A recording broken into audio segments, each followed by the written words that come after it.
Okay, hey, how's it going, everyone? I'm back. I thought I'd mix up the video a little bit here and start, with something a little bit different. I think I figured out where I want to take my first, longer trip on this thing. And I grew up camping. I don't know if any of you are familiar with Ohio or Southern Ohio, but there's a campground and a lake called Cowan Lake, C-O-W-A-N Lake. I basically grew up there as a child. My parents camped in this private campground on the other side of the lake. There's a state park side, and then there's a little campground called Beechwood Acres. So that was basically my life growing up. They camped every single solitary weekend as I grew up, from almost a toddler, not so much a toddler, but I guess they started camping when I was maybe 6 or 7, all the way up to a teenager. So every weekend I had a home away from home, playing in the woods, fishing, swimming. It was a great time in my life, camping. So I think what I'm going to do is probably take a road trip up to Cowan Lake on this thing and just spend half a day. Probably going to take me an hour or more to get there, maybe, because it was about an hour road trip in a vehicle. So it might be about hour and a half. I plan on taking my time and stopping and taking some photos. See, my hobby's a photographer, so I can have a lot of fun with that. But yeah, I'm going to take a trip to Cowan Lake and probably record a lot of that trip. Not the whole thing, because I don't think I can last battery-wise. I only have 2 batteries for my GoPro. By the way, if you do have a GoPro, or you get one, if you're interested in doing something like this, you better buy a lot of batteries, because you probably only get an hour, I would say, or even less on a full battery on the GoPro.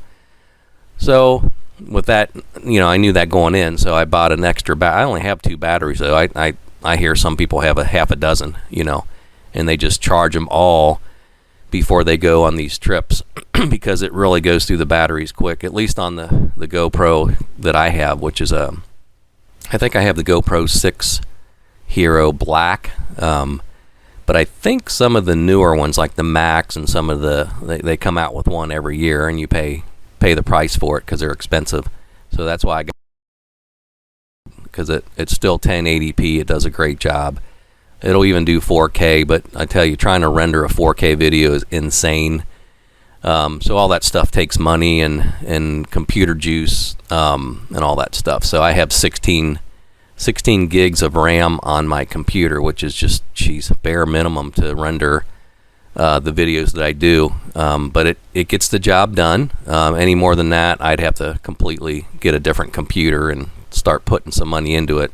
So that's why I got a camera that was a couple years old. Anyway, long story short, so that'll be a fun trip. I'll go ahead and document that, probably do some photography, get back to the lake that I grew up on, and kind of share what I did when I was a kid. That'll be cool. So that's in the plans for this year. I don't know when. Still got a lot going on right now. I think after maybe the next month, when it starts getting warmer, end of May, I should be able to free up some time to do something like this.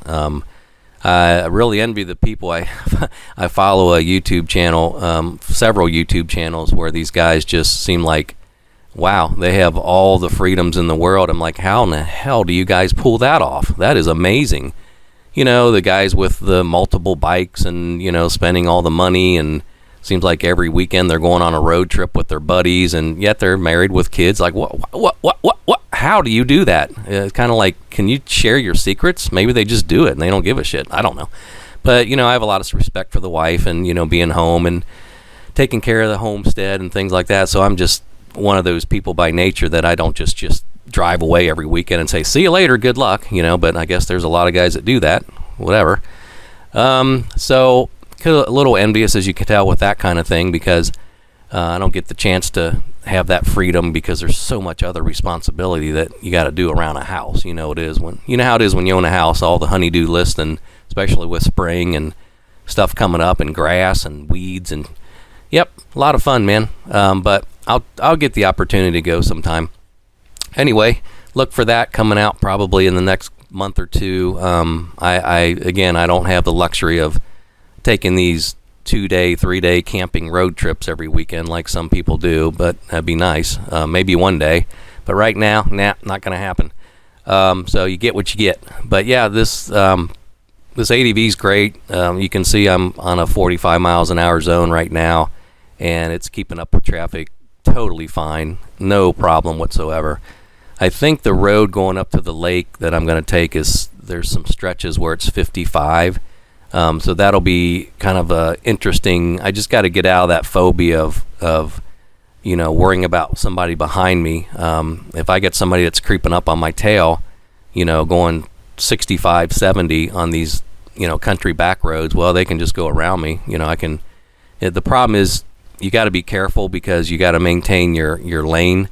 The problem is some people get freaked out and they pull over and they go into the shoulder just to let a car go around them. But that's kind of dangerous because there's a lot of debris and everything in the shoulders of the road. So you have to maintain. You can get over to the right a little bit if you sense they're going to try to pass, but just be careful with that. So, if they want to go around you, they have to treat you like any other car and go around you in the other lane. You can't just yield to every car that's behind you. You'll get run off the road, especially when they come back into your lane. So that's kind of on the driver's motorcycle driver stuff. If you read it, I don't think anybody does, but yep, maintain your lane, and if somebody's in a hurry, they'll go around you. I'll get it. Like sometimes I ride in not the dead center of the lane. As you can tell, I kind of ride sometimes depending on the traffic and how it's structured. I'll ride in different parts of the lane. But the most thing that I worry about is visibility. I got a white helmet, and I picked a white helmet because since my bike is kind of like black and silver, the visibility on this thing is not great. So the white helmet helps me stand out a little bit. You see this big white thing in your face. You'll see the helmet hopefully more so than the bike. But then when I start doing more of these road trips eventually, I'm going to get like a vest or something like that is a reflective vest that I can put around me so people can just see me. The problem with motorcycles is, and why there's so many accidents with people on motorcycles, is actually the number one cause is reckless driving on the motorcyclist. A lot of people blame other traffic, but the major cause, look it up, the stats show you that the majority of the motorcycle crashes are from people that are speeding and kind of, instigating it. Also, there's some where people pull out on you because they can't see you. So that's why it's important to ride with your bright light on in the daytime, always, and just wear a lot of high visibility gear. That's just got to be anticipating somebody. Every time I come up to an intersection or whatever where there's a road entering where I'm going, you pretty much have that mindset that this person's going to pull out. And I always have my hands ready to brake and be prepared for that. If you just leisurely drive around with no concern about traffic, yeah, that's when you run into the issues. Anyway, long story short, be back here shortly. I'm just going to do some music now and enjoy the neighborhood here where the expensive homes are. I like to drive around these areas sometimes.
So anyway, yeah, I was just rambling about the money that seems to be out there.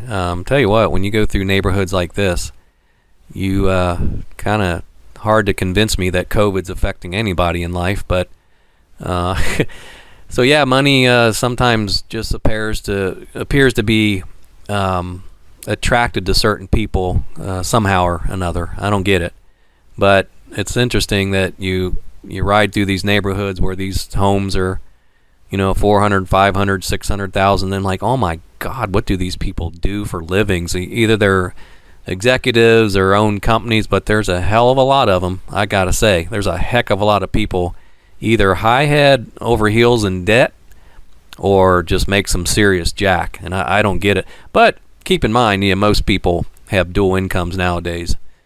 So, but anyway, I like driving through the neighborhoods like this and just seeing the money that people have and the toys and the boats and the Harleys and all the above, and like, it just amazes me because I've never been in a position like that in my life where I can even remotely think about doing things like that. And some of these homes that are being built, it's like incredible to me. Well, like I said, you can't take the money with you. We're all going to meet our demise one day, and money is useless on the other side anyway. So, my philosophy in life is just, I'm not hurting by all means. We have a nice house and at least have one toy in the ADV 150, but that's about it. But you know what? You can get to point A and point B no matter what kind of vehicle you have. It's just about really a mindset to enjoy life. And that's what I focus on, just try to enjoy life. And, I like to get out on the ADV and cruise around, and it's fun to candy shop and look at some of these expensive homes and stuff. But at the same time, you got to be practical and realistic, and you don't know everybody's story. You look at homes like this, and hell, they might be right up to their noses in debt, and heaven forbid something happened to their job or something else, they have to just go bankrupt and sell everything.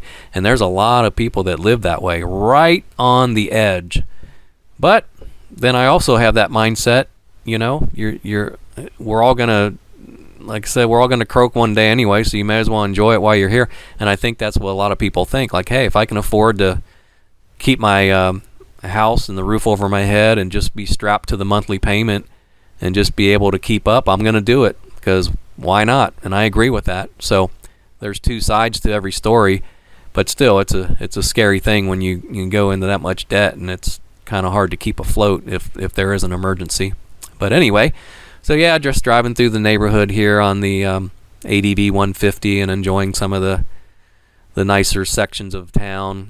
This subdivision I'm riding through now is fairly new. I think it's only been around a year or two, and they're just gobs of homes going up. So again, it just floors me where people have this kind of jack, and there's a lot of them. Crazy. And that's just one neighborhood in our town. I live in an area where there's a lot of nice homes like this all over the place, and it just blows my mind. So I like driving through here and just drooling over some of this, like, wow, must be nice, But that's cool. Hey, I got a roof over my head. I can feed my family. That's all that really matters in the end, So with that said, I'm going to get back out here on the main road. But like I said, I do appreciate all the comments and things that people leave on the YouTube channel. It's really encouraging, because there's some days where I'm doing these videos, or before I do the videos, and I have to edit them all and do these voiceovers and stuff, where I'm like, do I really want to do this anymore? I mean, it is very time consuming. But like I said, the comments do help me keep going, because it kind of shows that, hey, there's actually people that watch these, and there's actually people that express interest in the bike and other bikes and might own several, and it's kind of cool to know that there is some enjoyment out there with the channel. So thank you. If you do comment, I try to comment to everyone. Like I said, I do get a lot of redundant questions about certain things. That's just because not everyone has the time to watch every video that I produce, so I get that. But I'll do my best to answer any questions that I can. And by the way, there is a Facebook group out there. If you kind of need questions answered about your ADV 150, or if you have a PCX 150 or 125. I really haven't seen too many 125s. But anyway, the PCX 150 and the ADV 150 is basically the same machine, whereas the ADV 150 is basically a facelift. Got a facelift, I should say, and some beefier tires and just a little bit of things here and there, but it's essentially a PCX. So if you do have any interest in those bikes, you can definitely check out the Facebook group. Go to Facebook, search groups for ADV 150 North America, because the group that I'm in is strictly North America, and they did that because the communication factor. So if you get a bunch of members that are in different countries and don't speak English, it just kind of fizzles out, and it makes the Facebook group very challenging to engage with. So we kept it North America because English is the predominant, of course, language spoken and written in North America. So partly that's why we did that, or the creator of the group. I didn't actually create the group. I kind of inherited the admin role of it, which I'm trying to relinquish right now because I just don't have the time to kind of babysit a Facebook group, to be honest with you. So, I mean, I'm still a member, but I don't have time to oversee it like I really want to. So anyway, if you express interest in the Facebook group, check it out. Again, it's like Honda PCX 150 ADV 150 North America that you would search for. And I think there's about roughly 240 so members. So it's kind of cool to have a community where if you got a question on something about your bike or a battery, or if you want to change out anything on the engine, somebody is going to know how to answer that question. So that's why I use Facebook groups. I do certain things on the ADV 150.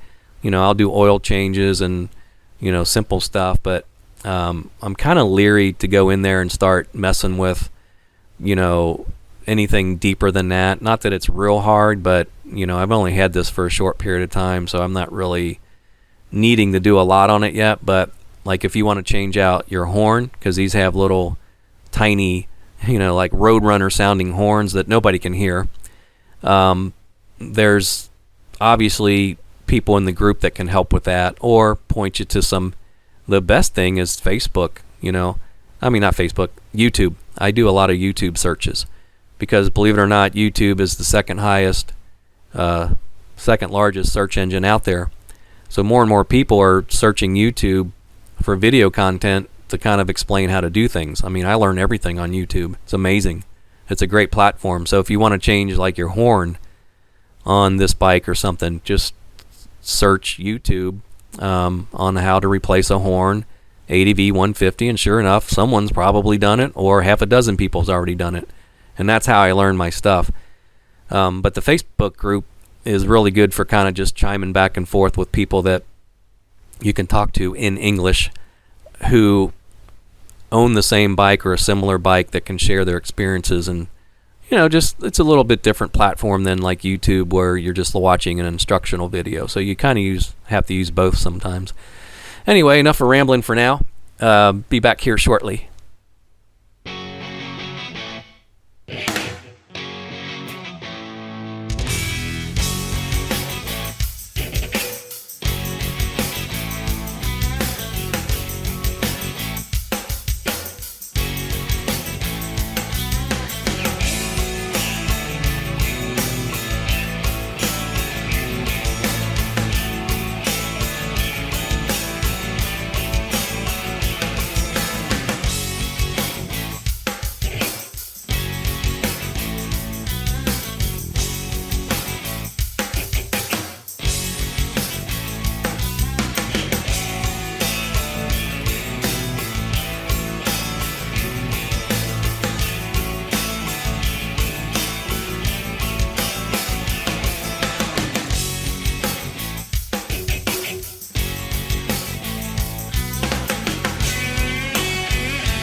So anyway, here's another nice area that I'm heading back to. That, keep in mind, all this is fairly new. I would say within the last couple of years, the township that I live in and the outskirts of the areas have been really desirable areas and growing quite quickly, I should say. But these homes around here, I think, are maybe a year or two old in the subdivision. Could be wrong, but it's not too old at all. And some of these areas, of course, have the HOA stuff, the homeowners association stuff, where they have the community pool and some stipulations on whether or not you can build a shed, or if you put a basketball hoop up, that's got to be a clear, just kind of silly rules like that. But although they seem silly at the time, it does really keep a neighborhood looking nice, and everybody has to adhere to the rules. But I think this is one of those type areas. And you pick and choose where you want to live, but a lot of people just like law and order, and they like to keep things clean, and they there's nothing wrong with that. Everybody's different, so they pay a premium to live in these areas that have those association fees, and they monitor them pretty quickly. I think a relative of mine had moved into a HOA, homeowners association.